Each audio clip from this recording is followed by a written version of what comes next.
ఈ బుద్ధి లేని గాడిదలండి ఎంత చెప్పినా మారనమాట. ఎందుకు ఈ మాట అంటున్నానంటే అండి, ఆల్రెడీ ప్రభుత్వం ఏమంటుందంటే రేషన్ బియ్యం మేము చాలా పనిగట్టుకుని ఇస్తున్నాం మీకు రేటు తగ్గించి, కాబట్టి రేషన్ బియ్యం అమ్మినా తప్పే, అలాగే ఎవరన్నా కొన్నా తప్పే, ఇది పెద్ద శిక్ష పడద్దు అనమాట మీకు అని చెప్పేసి ప్రభుత్వం చెప్తున్నా సరే, ఈ ఎదవలో ఈ బుద్ధి లేని గాడిదలు అందరూ కూడా ఏం చేస్తున్నారంటే రేషన్ బియ్యం అమ్మేస్తున్నారండి.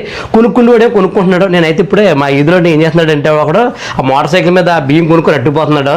నేనైతే మాత్రం వీడియో తీసేద్దాం అనుకుంటే పెద్ద గొడవలు అయిపోతాయని చెప్పి ఆగాను అనమాట. ఎందువల్లంటే అండి, ఈ కొన్నవాడు ఏం చేస్తాడంటే ఓ పెద్దోళ్ళకి అమ్ముతాడండి, ఆ పెద్దోళ్ళు ఏమో ఇంకో పెద్దోళ్ళకి అమ్ముతారు, ఆ పెద్దోళ్ళు ఏమో సిప్పులు కట్టి అమ్మేస్తారనమాట. కాబట్టి ఇది తీగలు అయితే డొంకంతా కదిలిందని మనం ఈ వీడియో తీసామనుకోండి, వీళ్ళందరూ వచ్చి ఆమె పడతారు. లేనిపోని రిస్క్ వద్దని చెప్పి నేను వీడియో తీయడం ఆగాను కానండి, లేదంటే వీడియో తీసి పెట్టేద్దాం మీకు పబ్లిక్గానే. కానీ మారండి, కూతని బుద్ధి ఉండాలి కదండి.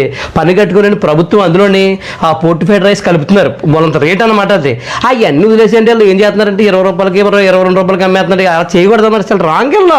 ఇక ఆ పవన్ కళ్యాణ్ గారు చెప్పినట్టు మనం ఏం చేయాలంటే ఈ రేషన్ బియ్యం డబ్బులు తీసేయాలి, మొత్తానికి తీసేసేసి ఆ డబ్బులు ఇచ్చేయాలి మనకు, నెలకి ఎంత అని డబ్బులు ఇచ్చేస్తే అప్పుడు ఎవరి కాళ్ళలో వెళ్ళి నచ్చినవి కొనుక్కుంటారు.